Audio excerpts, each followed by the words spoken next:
Está no ar Adjuntos, o podcast coletivo.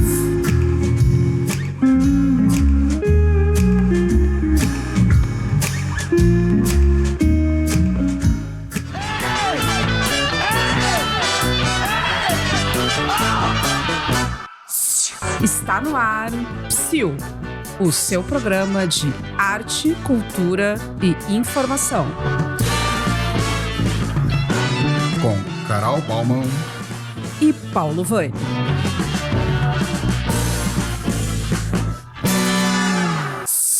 Olá, pessoal, aqui Carol Baumann. Eu estou aqui no estúdio da Desempaca Criações, onde são gravados os programas do canal Adjuntos Podcast, que além desse podcast também tem o Telas Latinas, com Luiz Alberto Cassol, o Rua da Margem, com Paulo César Teixeira, e Mesa de Afrodite, com Simone Otto.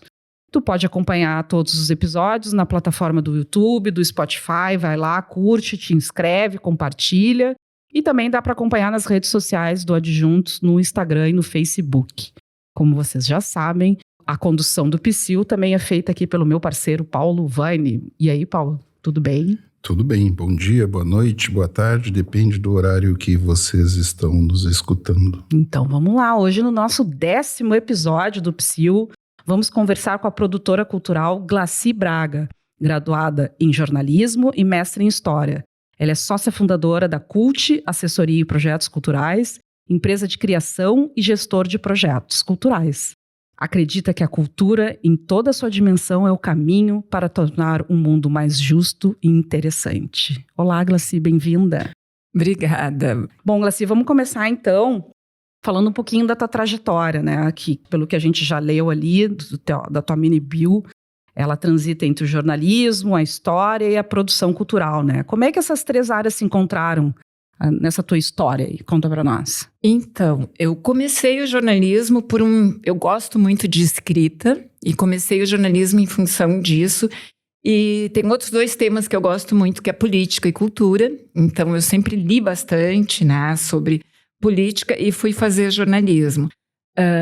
A produção cultural entrou muito antes do mestrado em história, né? Em determinado momento, eu resolvi abrir a Cult, né, com o objetivo de trabalhar com cultura. E depois de estar já trabalhando há um tempo na Cult, eu comecei a fazer projetos de restauração e trabalhar com patrimônio histórico. E eu comecei a questionar muito algumas coisas. E daí fui fazer história. E na verdade, a minha dissertação, ela trata de uso que os governos autoritários fazem da memória, história e, em geral, o patrimônio histórico, né? Depois que eu terminei o mestrado, eu aproveitei muito esse conhecimento adquirido dentro do mestrado. Eu já tinha feito uma pós de patrimônio histórico em centros urbanos e daí, assim, qualifiquei muito o trabalho da Cult para essa área, né? Mas a Cult faz outras coisas na cultura, outros tipos de projeto, né? Sim, sim. Tu falaste aí que tu criou a Cult antes até mesmo da tua formação em história, né? Mas o que foi? Foca pra nós, o que foi que fez tu criar isso? Foi uma vontade de trabalhar com produção? Foi aquelas coisas que acontecem, tem um grupo de amigos que estão com vontade de produzir algo, daí tu entrou nisso, ou foi... Eu estudava espanhol com uma argentina que trabalhava com produção cultural, que não sei se vocês conhecem, mas é a Maria Benítez. E daí, numa aula de espanhol, ela teve que parar para atender o telefone. Eu peguei a folha que ela deu pra gente ler na aula e comecei a ler atrás, e era um projeto super interessante, tá? E daí ela me perguntou, tu não quer trabalhar comigo em cultura? E daí eu fui trabalhar um tempo, me apaixonei e acabei largando, depois de um tempo, né, o emprego que eu tinha e montando a minha própria empresa. Olha só, veja só, né? Os caminhos que a vida nos apresenta. E me diz uma coisa, assim, ao longo dessa tua trajetória aí da Cult, que a Cult está com quantos anos agora? A Cult é de 95. Olha, então a Cult vai fazer 30 anos. 30 anos, então tá, né? 30 anos já é um pedaço, né? Já é um trecho, eu acho, né? Então, Sim. o que tu acha, ao longo desses anos, que projetos que tu acha que representam melhor a CULT? Será que tu consegue nomear? Tu lembra de Consigo. alguns? Lá no início da CULT, nós fomos oferecer o nosso trabalho para a administração do Centro Comercial Nova Olaria, que não tinha perfil cultural na época, né? Mas a gente frequentava lá a Bamboletras e achava que tinha que ter aquele espaço, era pronto. Então a gente propôs para eles de criarem um ambiente que fosse todo voltado para a cultura, com espetáculos de teatro, com esquetes, com música. E a gente conseguiu criar um perfil de cultura no Centro Comercial Nova Olaria, né? Então foi muito legal, porque foi um processo que a gente fez lá do nada e que realmente marcou, né, o tempo do Nova Olaria. Um outro projeto importante foi a restauração da Igreja Nossa Senhora das Dores, tá? Porque é a única igreja tombada pelo IPHAN em Porto Alegre e ela estava bem degradada na época que eles me chamaram, né? Então, assim, foi um grande projeto. Na época foi o maior projeto que tinha na LIC, em termos de valor, né? E Isso foi que ano da igreja? 2001, eu entrei nesse projeto, né? E tem um projeto que depois, em outro momento, eu vou falar sobre ele, que é um curso de restauração em madeira que foi feito para os alunos de Territórios da Paz de Canoas, tá? Que é um projeto que me marcou muito pessoalmente, né? E que o retorno foi muito interessante. Ah, que legal, que legal. A gente aqui, o Psyu é um podcast que a gente trata com foco na questão da economia da cultura, né? Então vou pegando a tua trajetória, mas já abandonando a pauta, tá vivendo um bom tempo já na Inglaterra, né? Sim. E lá na tua experiência, quanto tempo tá lá? Eu já tô lá há quase 10 anos. Quase 10 anos. Quais práticas e políticas públicas, assim, em relação ao fomento cultural, a questão da preservação da memória, que tu achas que tem lá e que pode serem aplicadas aqui também no Brasil, assim, de forma de políticas públicas? Tem uma coisa na Inglaterra que eu gosto muito, que eu me lembro que na minha adolescência até tinha em Porto Alegre, tá? Lá tem centros comunitários em todos os bairros da cidade, tá? E esses centros comunitários promovem a cultura em geral. Eles são lugares, tem muito imigrante na Inglaterra, né? Então, assim, tem uma diversidade maravilhosa nos centros comunitários. Eles fazem cursos, eles oferecem muitas coisas culturais, mas a Inglaterra também tem a National Trust, que é uma espécie de uma ONG do governo, que ela tem, assim, ó, desde as trilhas no país, ela é proprietária e administra, né? Como alguns prédios voltados à cultura, castelos que têm alguma coisa cultural, eles recebem verba do governo e eles administram isso, mas eles também produzem muita coisa para levantar verba para poder fomentar a cultura, né? E por último, tem uma coisa que assim, ó, que é uma coisa mesmo muito do povo inglês, tá? Em geral, na Inglaterra, a gente não paga ingresso para entrar num museu, por exemplo. Mas tem uma coisa de doação. Quem tem dinheiro vai lá e doa. Então, tem esse investimento que ele é assim, é praticamente um patrocínio privado, né? E tem a loteria, que bota muito dinheiro em todos os eventos, né? Quase tudo que tem na cidade, assim, em algum momento tem o patrocínio da loteria. O que é o patrocínio da loteria? Da loteria? Loteria, jogos. Jogos. Eles investem muito dinheiro em cultura. Assim, eu acho que essa loteria é estatal? Tem estatal, em geral, federal, tá? Mas quase tudo que a gente vai tem lá o logo da loteria que contribuiu, né? Essas práticas, principalmente os centros comunitários, são uma coisa que eu gosto muito, porque eu acho que ela faz uma das coisas mais interessantes, ela leva a cultura para o bairro, né? Não é só assim, eu vou em Londres e vou na Tate. Não, eu tenho no meu bairro, eu tenho cinema, eu tenho música no meu bairro, tem almoço e aulas de culinária de diferentes países. Uhum. Então, é uma troca muito legal. Que legal, que legal. Isso faz uma diferença, né? Faz. Com certeza. Agora a gente entrando um pouco mais nessa parte da cadeia produtiva, né? Na tua visão, quais são os elos da cadeia que a gente precisa enxergar com mais clareza? O que tu acha, assim, que fica invisibilizado? Para mim, os invisíveis da cultura são os trabalhadores que viabilizam os projetos, que montam as estruturas, que limpam, que consertam, que instalam. Em geral, as pessoas esquecem, né, desses trabalhadores, e eles são super importantes. Né? Eu acho assim que, na verdade, eu acho que todo mundo é muito importante. É uma equipe que tem que funcionar muito afinada, mas sem essas pessoas a gente nem começaria nada, né? Então, eu gostaria que eles fossem mais valorizados. Sim, sim. E dentro dessa engrenagem que tem, né, tem o artista, tem os técnicos e tem o produtor cultural, né, o gestor cultural. Dentro dessa engrenagem, o papel que tem mais, ou se ele tem todos esses papéis que são mediadores, articuladores, como é que tu descreveria essa função? Quais são os desafios que tu sente no teu trabalho cotidiano, na CULT, na produção de projeto, e como é que faz essa da criação artística, né? Como é que é esse processo que se inicia da criação artística, a circulação, distribuição, consumo, enfim, como é que tu vê o papel do produtor nisso? Para mim, os produtores culturais são gestores de pessoas, de ideias e de serviços, tá? E talvez mais difícil seja gerir pessoas, né? Geralmente. Os desafios são muitos. Eles são econômicos, são culturais, são social, né? Econômico, porque se trabalha sempre com muito pouco dinheiro na cultura, né? Principalmente ali no início, por produtor cultural, é difícil. Aspectos culturais, porque às vezes se valoriza muito um show ou alguma coisa que vem de fora, mas os saberes tradicionais, às vezes, eles não são tão valorizados, né? Então, seria assim, um exemplo do que eu acho difícil no aspecto cultural, o convencimento do que é a cultura. E no social, porque a cultura hoje está melhor, tem mais acesso, mas ela ainda, em alguns momentos, ela é elitizada, né? Ela ainda é de difícil acesso para uma parte da população.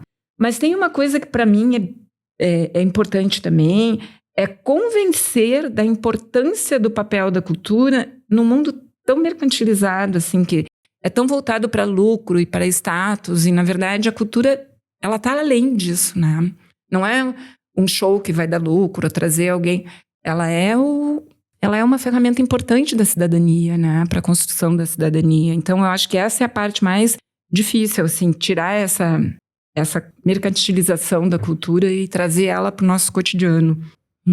E, em relação até tu já mencionando em relação à sustentabilidade, né? Existem alguns modelos de financiamento, de apoio aos projetos culturais hoje aqui no Brasil, né? Quais tu achas que são os mais eficazes ou mais sustentáveis? Eu vou falar pela experiência da CULT, tá? A nossa experiência de projetos incentivados pela Lei de Incentivo à Cultura, tanto federal como estadual, e aqui colocando uma coisa super importante, todas elas com captação feita por um captador profissional, elas foram usar as leis de incentivo, sempre para nós foi mais eficaz para manter os projetos sustentáveis do que entrar em editais, do que ter verba direta. Né? Eu acho assim, em toda a trajetória da CULT, a gente ganhou 3 editais, tá? E o resto tudo foi por lei de incentivo, ou estadual ou federal, né? O que eu acho interessante, porque as leis de incentivo, elas legitimam o projeto, elas te dão um aval de que o teu projeto já passou por uma análise. E na minha experiência, são essas leis que mantêm a sustentabilidade da cadeia produtiva. Até para o patrocinador, né? Quando tu chega com um patrocinador com um projeto aprovado, seja federal, seja estadual, tu tem um aval, né? E o edital é outra coisa, né? O edital de certa forma, é uma competição, é uma avaliação que às vezes é pelo... E aí vem aquela grande questão que todo mundo fala, né? Qual foi o critério, né? Às vezes os critérios não são claros são mais subjetivos. Dentro dos editais, e, enfim, o edital às vezes é bem complicado mesmo, né? Com certeza. Eu quero voltar para a questão do produtor cultural. A gente sabe que todo o conjunto dos trabalhadores da cultura tem uma fragilidade institucional, eu diria, né? Seja na questão da previdência, seja na questão da sua sustentabilidade, né? Tanto os técnicos quanto os artistas, eles têm Tem até uma pesquisa que foi feita aqui no Rio Grande do Sul sobre a questão da economia, da riqueza que gera as ações culturais. O que ganha a menor parte em tudo é o artista, porque vai para a locação do palco, locação, enfim. Agora, tem também nisso, né, o produtor, que está digamos assim, no entre-lugar, né? Ele não é o artista, ele não é o técnico. Como é que tu vê isso? Como é que tu sente isso também na questão não só da sustentabilidade financeira, mas da segurança também, né? Porque não tem um regramento no Brasil legal sobre essa profissão, que é tratado como um MEI, né? Como uma pessoa jurídica, assim.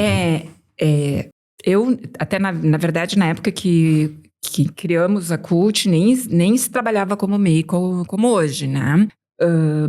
Mas a trajetória da CULT, hoje, a gente já até superou essa coisa do entre-lugar, porque a gente conseguiu, né, na construção do currículo da empresa, estar numa posição onde fica mais claro que é importante, sim, o produtor cultural, né? E a gente tem sentido muito que tanto o empresário que vai patrocinar, quanto as pessoas que querem fazer um projeto cultural, quando nos procuram, elas valorizam muito esse papel. Para elas é muito importante saber que tem alguém que pode tirar as dúvidas, que pode encaminhar, que pode conduzir, que pode gerenciar, né? Mas eu concordo, falta um regramento dessa função e acho também que falta formação para isso, né? De qualificar mais o trabalho do produtor cultural e colocar ele num patamar que ele possa ser mais valorizado, né? Tem muita gente boa, com muitas ideias boas e com pique para trabalho que não consegue ficar nessa profissão porque falta mais investimento, né? Para que ela seja realmente um lugar mais sólido de si. Eu acho que deve ter o problema também da intermitência, né? Ou seja, tu tem um ganho que te garante uma sustentabilidade por X tempo e depois tu fica um tempo sem, ou seja, como tu trabalha com... Né? Isso tira um pouco da dedicação, da né? dedicação, e tu tem que se dedicar a outras coisas, enfim. Falando um pouco dessa questão da lógica do mercado, que até trouxe antes ali para nós, né? Como é que a gente consegue encontrar esse equilíbrio, né, entre o impacto econômico e o impacto social? Pois então, essa é uma questão muito complicada, né? Quando tu reduz cultura à lógica de mercado, né? Porque o risco de reduzir a cultura e vincular a riqueza cultural à geração de lucro apenas é complicado, porque a cultura vai muito além disso, né? E para mim, cultura é conhecimento, cultura é construção de identidade, é questionamento, é percepção da realidade, é valorização de saberes. E claro que a gente sabe, né, que dentro de um sistema capitalista a intenção é lucro, né? E quanto mais, dependendo do governo, quanto menos questionamento e mais lucro, quanto mais virar um evento que não se aprofunde muito no questionamento, é mais conveniente, né? Mas a gente que trabalha com cultura tem que tentar sempre fazer com que a cultura instigue o pensamento, com que a cultura funcione mais ou menos como a leitura de um livro, né? Que as pessoas leiam e pensem, que as pessoas assistem um espetáculo de arte e saem de lá questionando, ou assistem uma dança e se emocionem. Porque, na verdade, o que a cultura faz é humanizar a gente, né? E isso é super importante. Com certeza. Na questão também do impacto econômico e do impacto social, também tem o costume de olhar a cultura como uma coisa só, e ela não é, né? Tem a indústria da cultura, digamos assim, Globo, né? Os grandes cinemas, as grandes gravadoras, enfim, né? E tem depois o que eu chamo assim do circuito nacional e tem o local. Ou seja, tratar isso de forma igual é injusto, né? É muito desigual, né? É muito desigual, né? Então, aí eu pergunto para ti, tu acha que as políticas públicas, elas têm esse olhar de distinguir, ou seja, uma política, porque eu acho que também tem que ter uma política para a indústria cultural, né? Uma política para o circuito nacional e uma política para apoio e fomento ao artista e sua obra, e também para a formação de público, que para mim é o grande gargalo, né? Que é a formação de público. Eu acho, como é que tu vê hoje as políticas públicas nesse aspecto? Eu acho que hoje melhorou muito, tá?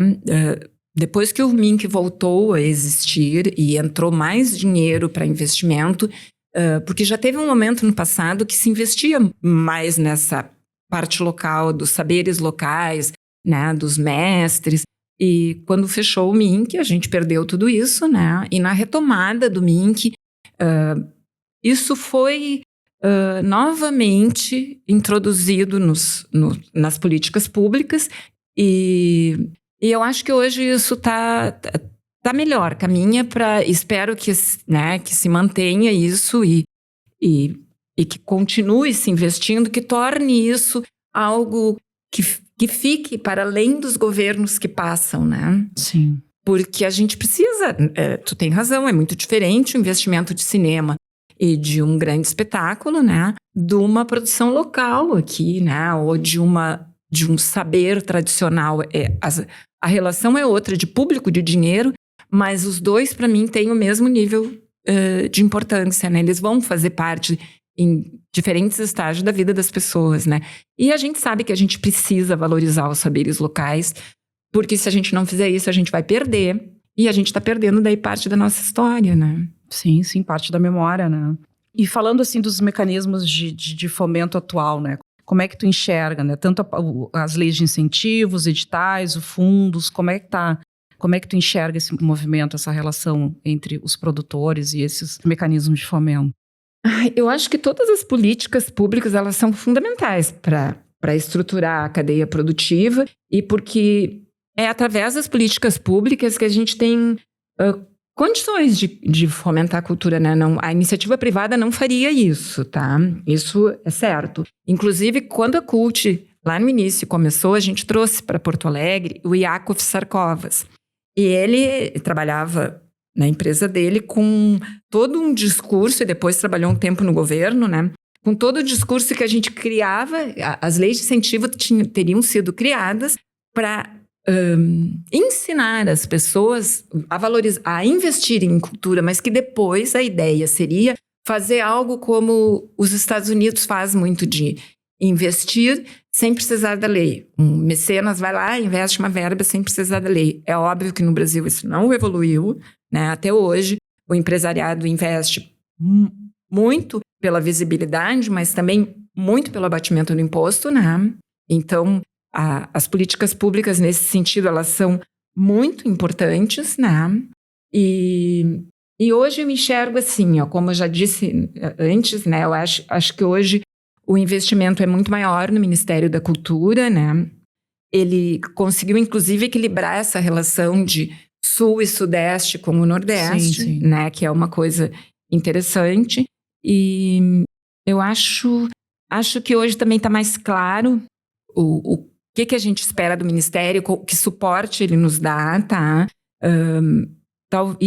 Eu vou falar um pouquinho da LIC aqui, tá? Que é outra lei que a gente usa. Assim como eu acho que o Ministério da Cultura melhorou e muito, qualificou e muito, a LIC, na última alteração dela, ela fez uma opção por editais, tá? E daí isso que tu falou antes de editais é o que eu sinto em relação à LIC. A LIC ficou difícil. Estamos todos concorrendo por 3 vagas, todo mundo escreve projeto e daí tu acaba trabalhando muito por um projeto que provavelmente nem vai entrar, né? Então, para mim, a LIC acabou prejudicando um pouco o trabalho do produtor, tá? É uma opinião que eu tenho diferente do pessoal da LIC, né? Do coordenador, eu já conversei com ele sobre isso, mas eu acho que a forma como a LIC está se apresentando hoje, ela está um pouco complicada para os produtores culturais. Já os fundos de cultura que vêm verba direta, eles são um bom mecanismo, tá? Eles permitem receber verba direta, mas em geral os recursos são muito pequenos, a demanda é muito grande e acontece de alguns editais ignorarem algumas expressões artísticas mais diferenciadas. Elas são mais tradicionais às vezes, né? Uhum. Quanto à questão ainda tu fala do fomento, da profissionalização, né, ainda também falta, eu acho, muito que a produção também de pesquisas, né? Nós temos muito poucas pesquisas que tratem sobre, o que se produz de cultura, onde é que se produz, quem são os agentes que são fazedores de arte, sim, né? Que isso auxilia, inclusive, para tu pensar projetos, tu pensar uma política pública. Ter né? estratégia. Ter estratégia. Ou seja, não... como é que tu vê isso? Até porque tu falaste ali uma coisa que é correta, ou seja, nós não temos uma política de formação de produtores culturais, de gestores culturais. Inclusive, hoje, se eu não me engano, eu vi num edital, não vou me lembrar agora qual, que tinha uma vaga para gestor, e se não me engano, a exigência de diploma era em história. Ou seja, não tem relação, né? Não tem formação na exatamente. área, né? Como é que tu enxerga isso? Como é que tu vê isso? Não há nenhuma linha de financiamento, inclusive, para que se faça, né? Se possa, inclusive, produzir seminários ou cursos, né? De gestão. É interessante isso da pesquisa que tu falou, porque hoje eu estava lendo algum material e procurando alguns dados sobre cultura, e as pesquisas que eu encontrei na internet todas eram do Itaú Cultural, né? Então, assim, por que uma entidade privada, né, porque é financiada pelo Banco Itaú, ele faz uma pesquisa e o serviço público até agora não fez uma grande pesquisa, porque é quem tem toda a informação, né, para dar uma orientação para a gente poder se planejar e planejar o futuro. Eu vejo assim, eu gostaria muito de ver mais verba destinada a cursos de qualificação de profissionais, todos os envolvidos com a cadeia cultural, tá? Assim como a pesquisa, profissionalização ia permitir mais protagonismo para esses profissionais, né? E mais segurança, talvez uma possibilidade de regulamentar melhor essas profissões, né? Porque é como tu falou, tu vai abrir uma vaga para um gestor cultural e tu pede que ele seja formado em história. Por que ele não é formado em administração cultural de projetos? Ou por que ele não tem esses cursos em geral com essa formação cultural para gestor? Eles acontecem em São Paulo ou acontecem em alguns espaços privados online, mas assim, isso tinha que ser uma coisa oferecida pelo governo. Uma política pública. Uma política pública, essa palavra. Uma política pública. A gente também acha, além do palco, né? Além da bilheteria, que são às vezes o que muitas pessoas enxergam, né? O trabalho ali final, a bilheteria, né? Como é que tu pensa, o que tu pode trazer aqui para nós em relação à infraestrutura, à formação, à circulação, a importância do pensar cultural, né? Para toda essa cadeia, né? Voltando para essa questão da cadeia cultural, né? Cadeia produtiva. Eu acho que é fundamental a gente pensar em todas essas questões, porque assim como eu falei da formação, eu acho que a gente tem que ter um suporte para essa infraestrutura, para essa logística, para essa circulação toda, porque o palco e a bilheteria são o resultado final, né? Ele está lá na ponta. Talvez fosse muito importante também uma gestão pública que fornecesse para a gente um espaço não só de formação, mas também de ter alguns itens de infraestrutura que a gente pudesse locar, que a gente pudesse buscar, que a gente tivesse acesso e que o próprio Estado colaborasse na logística dessa... porque a cultura gera muito dinheiro, né, na verdade. A gente sabe que a cultura... E esses dados dessa pesquisa que eu falei do Itaú Cultural, que é uma pesquisa feita em cima das informações de 2022, eles chegam a colocar que o PIB da cultura naquele ano, ele está similar o da agricultura, ele é similar ao da agricultura, o do transporte, de outras áreas, da mineração, de outras áreas que aparecem muito mais, são muito mais valorizadas e dão a impressão que geram muito mais dinheiro. Mas a cultura gera muito dinheiro. E gera emprego, e gera impostos, né? Então merecia uma infraestrutura maior. Até porque, como tu disseste, a bilheteria é o final do processo, né? Tem todo o custo, digamos assim, da pré-produção. Tem todo um custo de pensar o projeto, de planejar o projeto, de reunir pessoas, fazer conversas, né? Tem custo todo um percurso, né? Sim. Longo. Para um projeto acontecer, né? E que às vezes passa batido, né? As pessoas fazem tudo isso sem receber, né? Inclusive a ideia nossa do Teu Psil é exatamente tentar levar para as pessoas conhecerem um pouco do que não é só, né, não é só um ensaio e o espetáculo, né, o que tem. Não, por trás tem muito trabalho. Muito tempo de trabalho, né? Às vezes um espetáculo, ou um lançamento de um livro, ou a inauguração de um espaço que foi preservado, ele dura, sei lá, em divulgação e o acontecimento em si, um mês, uma semana, e a gente trabalhou 2 anos antes, né? Então, fazendo isso, eu te pergunto, a Cult, como tu nos informou aqui, está fazendo 30 anos, é isto, né? Sim, vai fazer 30 anos. E tu, nesses 30 anos, o que mudou dos 30 anos quando tu criou? O que tá mais fácil, tá mais difícil? Ou mudaram, quando tu tinha todas as respostas, mudaram as perguntas? Como é que tu vês? Faz um balanço para nós esse tempo. O que tu já projeta alguma coisa, se tu acha, futuro? O que mudou? Mudou que as leis se qualificaram mais, tá? Então, elas se profissionalizaram mais, elas ficaram mais claras, né? Também houve, assim, uma maior profissionalização das pessoas. Eu falei para vocês na Igreja das Dores, por exemplo, a Igreja das Dores, a gente não tinha captador, eu que saía para captar o padre da igreja, que era muito popular, né? Então, a gente ia em todos os lugares e eu que estava captando, né? Até o dia que nós batemos na porta da Refap e eles disseram, parem de captar que nós vamos bancar para vocês. Mas hoje é mais profissional, hoje tem mais pessoas trabalhando nesse mercado e eu diria que mais pessoas ganhando, mas para projetar qualquer coisa nos próximos 10 anos, vai depender de quem estiver no governo, né? E vai depender, assim, ó, de qual política pública vai ser ou mantida ou alterada, né? A gente sabe que no Brasil a gente ainda tem uma dificuldade de manter políticas públicas quando trocam de governo, né? Eu diria que hoje a gente está, em relação ao passado, numa situação boa. Em relação à cultura, falta muito. A gente precisa caminhar muito ainda e tudo que a gente falou aqui de formação, de falta de pesquisa, a gente tem que continuar cobrando. Mas eu acho que hoje a gente está num momento muito melhor, né? E a gente pode pegar um exemplo, o cinema brasileiro, né? Que está aí bombando. Mas a gente também pode pegar algumas coisas locais, porque tem muito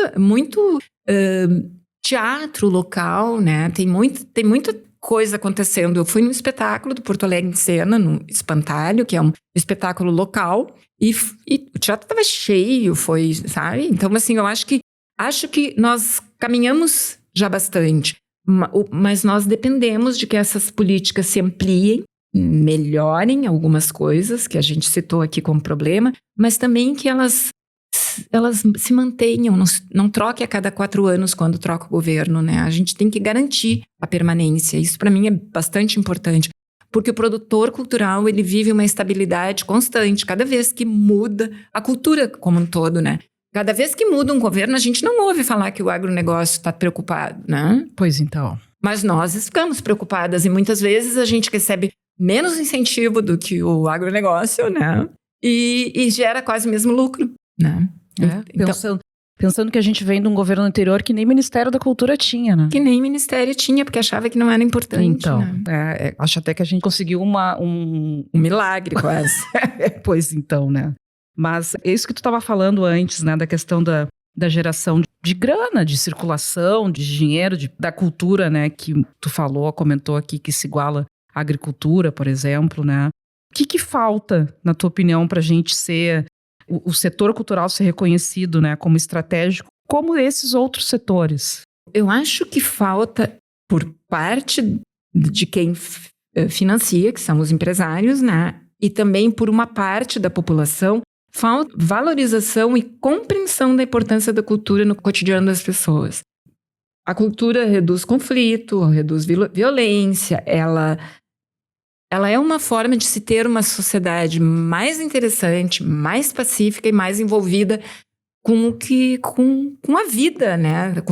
Das cidades, né? Com os problemas que realmente importam, né? Para a população.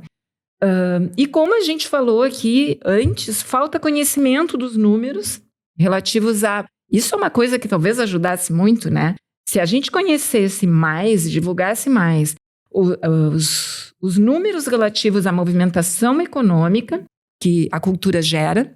Talvez as pessoas passassem a olhar a cultura com um olhar diferenciado, tá?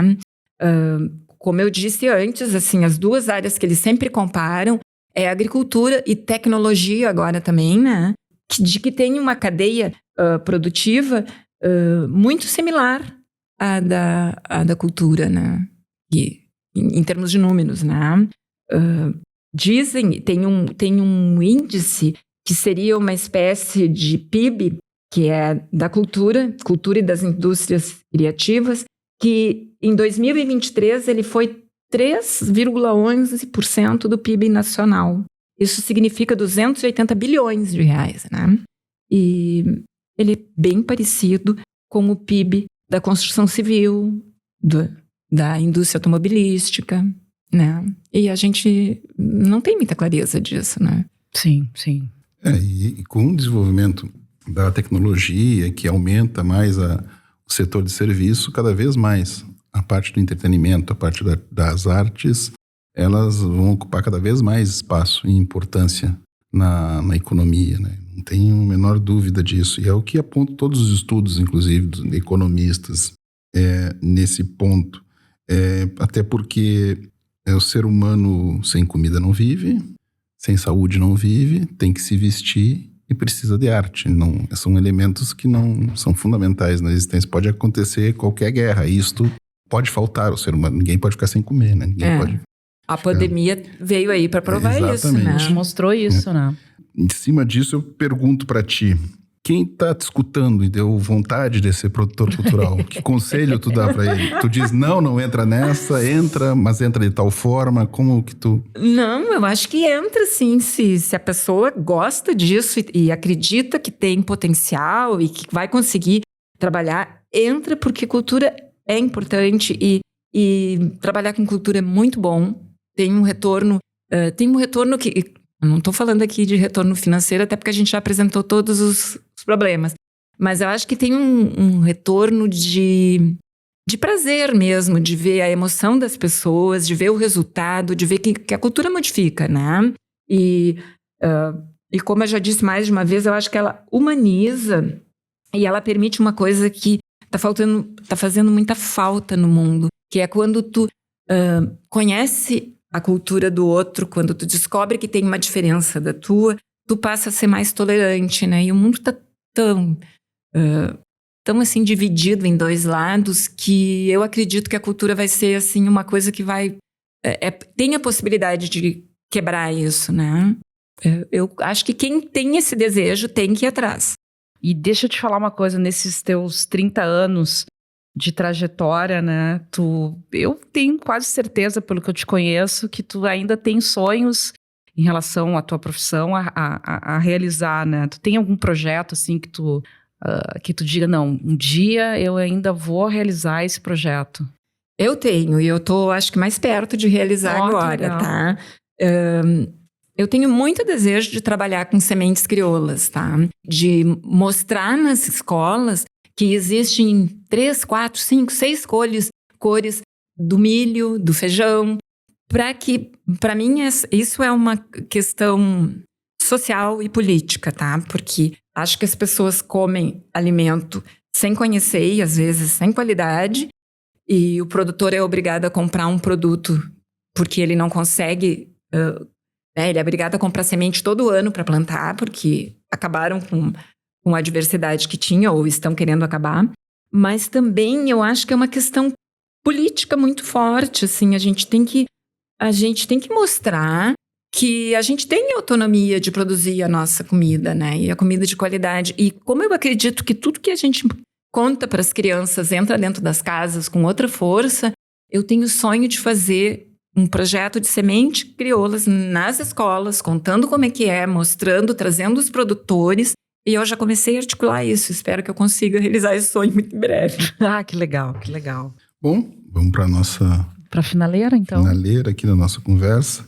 E como tu disseste, né, que tu acredita na cultura ser um motor do mundo mais justo e interessante, eu queria que tu encerrasse nos dando a receita disso. Como é que a gente faz isso?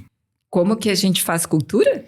Como é que a gente faz da cultura, como é que a gente consegue transformar um mundo mais justo e mais interessante, como tu colocas, através do fazer artístico, através da cultura, através da... Em todos os projetos que a gente faz, tem um aspecto assim de envolver as pessoas, de dar um retorno para as pessoas. Se tu não criou um projeto cultural que ele é de cunho social, em qualquer outro projeto, tipo de restauro, de lançamento de livros, tu tem que envolver um retorno para a sociedade. E esse retorno para a sociedade é trazer para eles uma coisa que eles não conhecem. Assim, eu tenho um exemplo que eu gosto muito, que é um curso de madeira que se fez em Canoas. Na época, eu trabalhava para a Secretaria de Cultura da Prefeitura de Canoas, né, dando uma assessoria, e abri um edital em Porto Alegre para os territórios da paz, né? E quem pertencesse a territórios da paz podia fazer um projeto e concorrer a essa verba do FAC. E daí nós criamos, porque Canoas tinha 2 territórios da paz, a gente criou cursos de formação que aconteceriam em Porto Alegre, no Pão dos Pobres, para ensiná-los a fazer restauração em madeira, tá? A gente trouxe um mestre para dar aula para eles e foi uma coisa linda, porque assim, foi uma convivência de um pessoal que nunca tinha saído de Guajuviras, por exemplo, né? E vinha para Porto Alegre 3 vezes por semana, ou às vezes vinha até mais, porque depois, né, ficou mais intenso o curso. E ao final, a interação deles com o Pão dos Pobres, com os outros alunos que já faziam a oficina dentro da marcenaria do Pão dos Pobres, e a relação com esse mestre, que era restaurador, foi fantástico, né? Eles conseguiram ver, eles produziram coisas, né? Produziram bancos, foi lindo. E os depoimentos deles no final me faz acreditar que a cultura é capaz de modificar vidas, tá? Porque eles diziam coisas assim, eu nunca acreditei que alguém ia valorizar uma pessoa que vem lá, né, de dentro da área mais distante de Canoas, e eles tinham coisas para contar para os jovens daqui e para ensinar e para dizer, né? Então, a gente sempre busca trazer isso para dentro dos projetos, porque tu não pode só lançar um projeto, tu tem que fazer com que ele mude um pouco a realidade das pessoas, né? E eu acho que a Cult tem conseguido, assim, andar por esse caminho. Que legal, né? Bom, pessoal, então é isso, Glaci, foi um prazer te receber aqui, conversar contigo, ouvir um pouco da tua história, dessa longa história de 30 anos de projetos culturais, foi um prazer te receber. Paulo, tu quer fazer alguma consideração final? É isso, mais uma conversa. Boa. Do Psyu Podcast. Eu agradeço a vocês a oportunidade e peço desculpa se não respondi tudo, mas eu achei muito boas as perguntas. Que bom. Então tá, pessoal. É isso, até a próxima. Valeu. Adjuntos, a gente pode mais.